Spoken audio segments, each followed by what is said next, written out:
Hello and welcome to another episode of Exploring with a Mission. On this episode, we're going to be continuing the search for Nick SALLESE.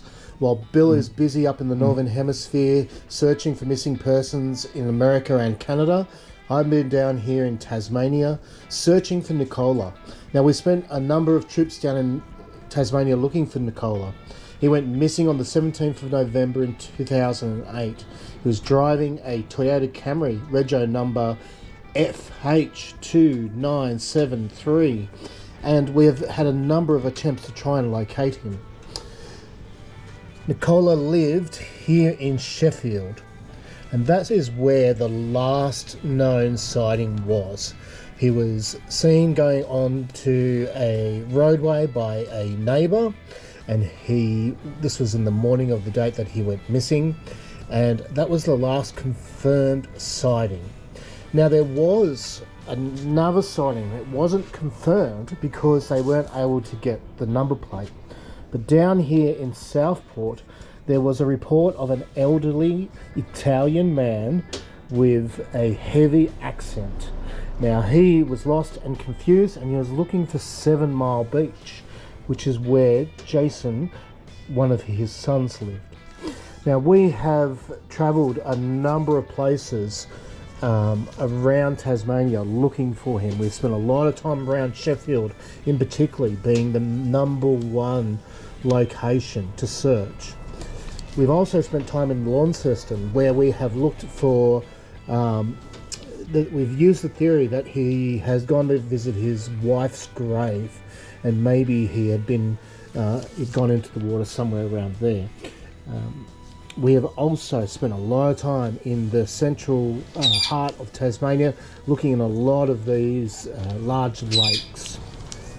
On our last episode, we travelled from the mainland down to Devonport, and we have travelled all the way down to a small part of Tasmania called Margate. Now, the reason we went there, on our last video, there was someone who came out and said, they thought they saw him, and they were certain that they'd saw him at the Margate tip. So we have travelled down to Margate and spoken to the people at the tip. From there, we enter today's episode, where we start to travel around this kind of headland and searching this area as diligently as we can to see if we can find Nicola's vehicle, and in theory then find Nicola.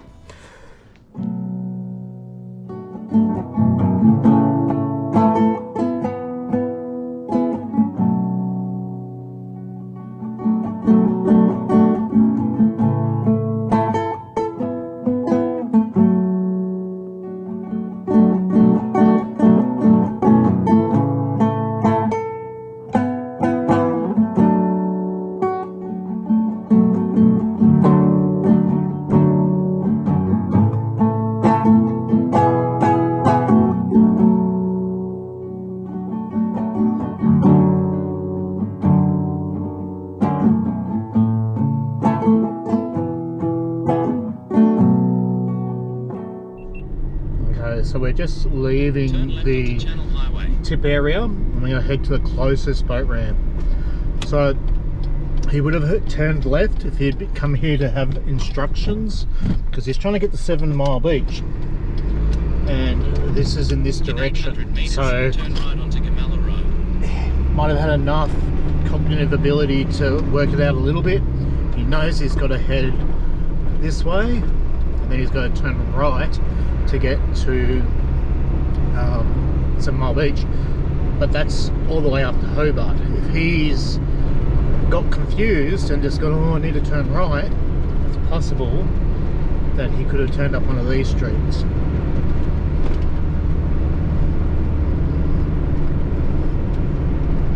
Turn right onto Gamella Road. Yes, I am eating a biscuit. I don't care, Bill.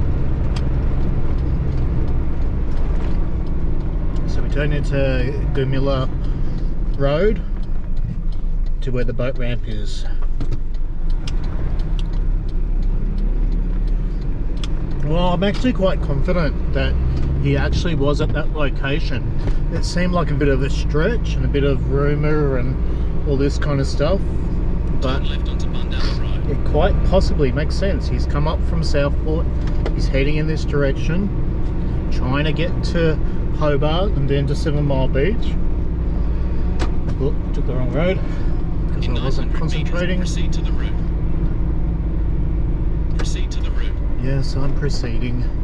Proceed Now I've to got the to turn around because I went the wrong way. route. Proceed to the route. Okay, I get it. I'm proceeding. Proceed to the route. Oh look, boat shop.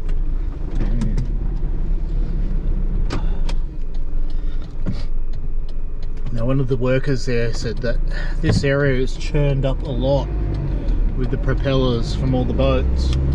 So there's every chance that it could be buried, the vehicle, and only be having the top of it sticking out. So it'd be very hard to see. Turn right onto But if he's Bundalla come Road. here, I think it was about 4 o'clock in the afternoon, they said. It was about the time of the seeding, a bit after 4, because it closes at 4, the shop. So it wouldn't be after 4, it'd In be 900 on or meters, around 4. turn right onto Beach Road. Gives him enough time to head up in this direction. At the very least, we'll be able to clear some more areas off.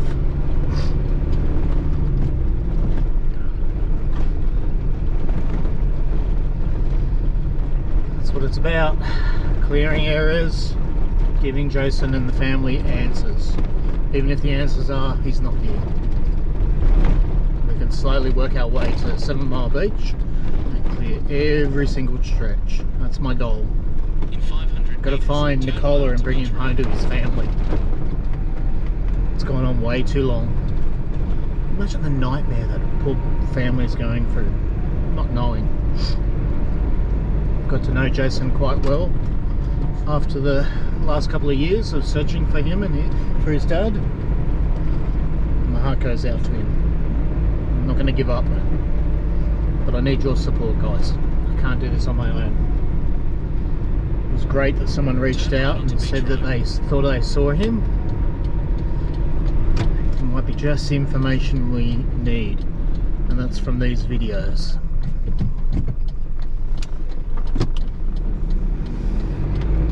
It's starting to get cold. Apparently it's meant to rain tomorrow, so really looking forward to that.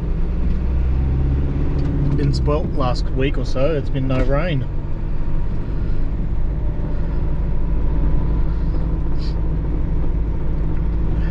Turn left onto Coming down to the Esplanade Road. water. I think this is quite a large boat ramp.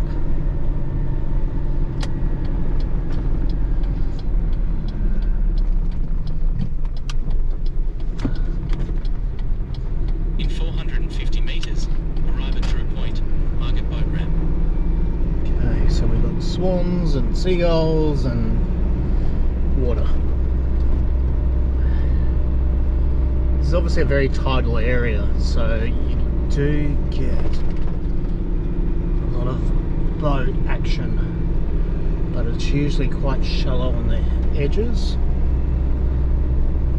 It'll be really interesting to see how far this one goes out.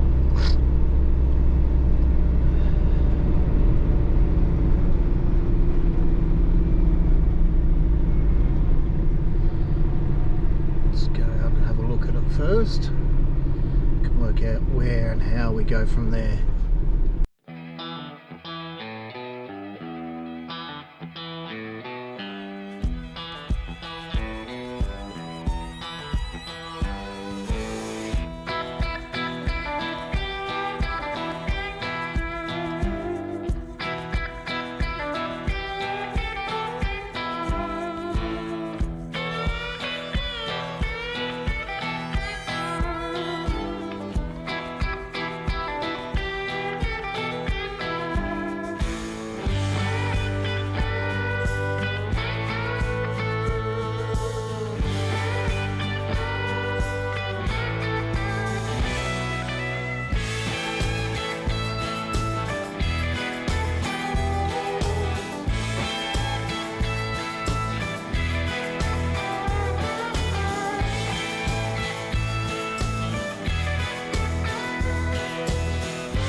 So off the ramp we've got 3.2 meters just off the ramp there. So far it's showing a fairly soft muddy ground. Got 1.7 meters at this point, straight off the dock. Now the water is so clear, I think if there was a vehicle in here you would see it. We're only 2.8 meters out here. We're a fair way. Not saying you can't go that far, but what we'll do is we'll make sure that this boat ramp is clear and we can move up a bit. Nice clear bottom. If anything's there, it'll certainly stand out. So what we're going to do is going to go parallel with the shoreline a couple of times just to clear it. But already I'm thinking it's looking pretty good.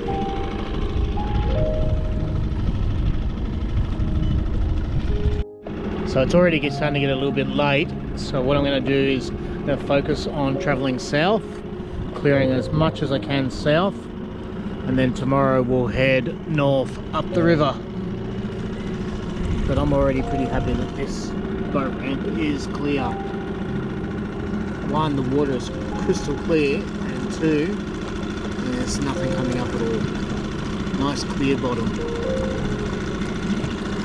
So I can see the dock. The other dock will come up here, yep, and that's where the boat ramp is in between. Nothing out at all, even a good distance, but I'll do another parallel out. Probably just go out maybe 4 or 5 meters and then do another parallel just to make sure. Really wouldn't, in this particular water, I really wouldn't expect a vehicle to get any further out here than this. I think this is probably about the maximum. It's tidal, but there's no real current.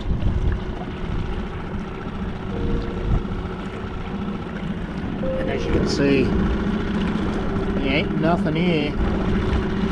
The good thing about that is that's another boat ramp tipped off. So I'm just going to mix it up a little bit. I've got the map running there so we can see where we actually clear.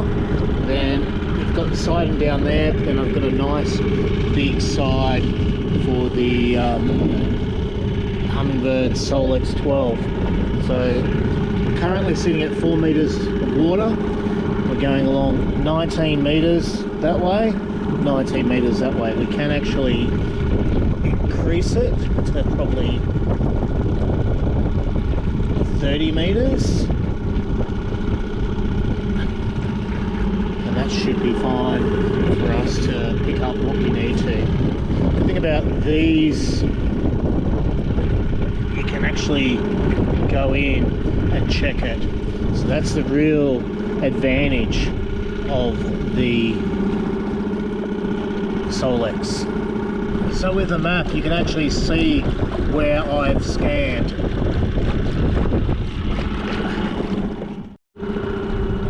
So the water is 12.6 degrees, which is, let's be honest, not warm. It's meant to rain tomorrow. Clouds are starting to build up,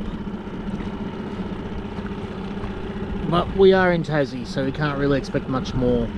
I really love this function of the map to see where we've actually gone. So you can clearly see by that we've been pretty thorough off the boat ramp, and I haven't missed anything.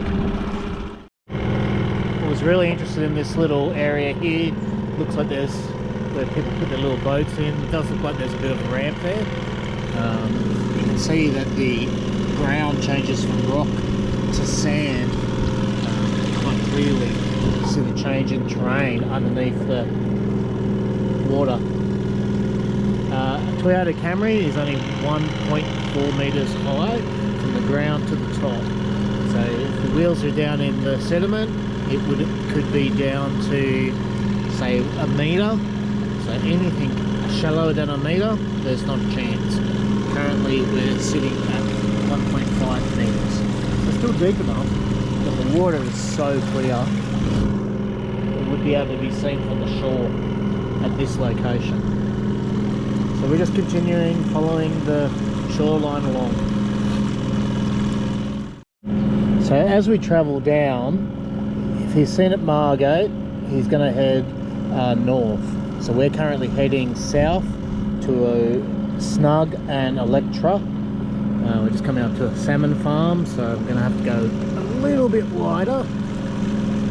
Sitting at 3.8 metres deep here. No real access though. But for the sake of thoroughness, I wouldn't expect him to go any further south. He'd be heading north. But tomorrow we'll concentrate on going north. So we're down to 5 metres here as we go past the salmon boats. Human Tasmanian salmon. Apparently it's the world's most loved salmon. Interesting barge. Wow, look at that. There's a structure there and a big bait all there. So that was just off there. So it could be part of that framing. Oh yeah, look at that. It's a big part of framing there. We've just gone over. Look at that footage. There's two different angles, so that's your side scan and that's your down scan. So as we went over the center of it, it's showing that structure. I assume that structure there is to do with the salmon farming as well. So this is a big area for salmon farming.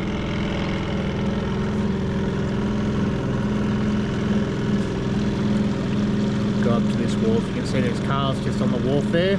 So it's unlikely, but might be an opportunity for a vehicle to be in the water. Sitting at 6 metres deep, so it's plenty deep enough. So we're just scanning underneath these boats.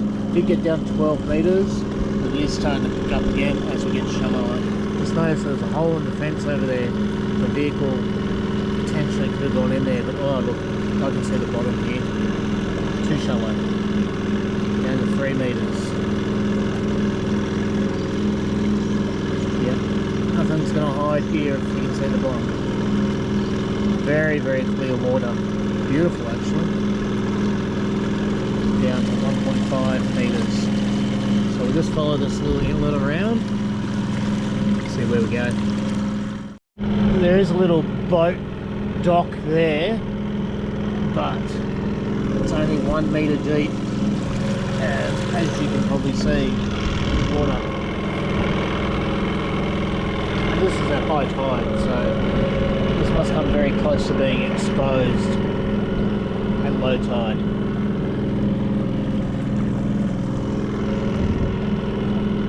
So I assume that's where people put little tenders out to get to their bigger boats. Beautiful water.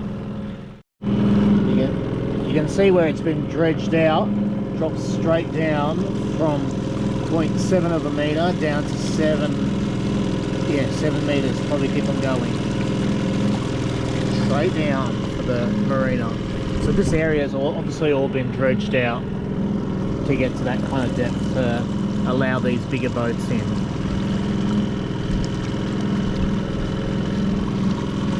Just check it to make sure there's nothing sitting in the bottom.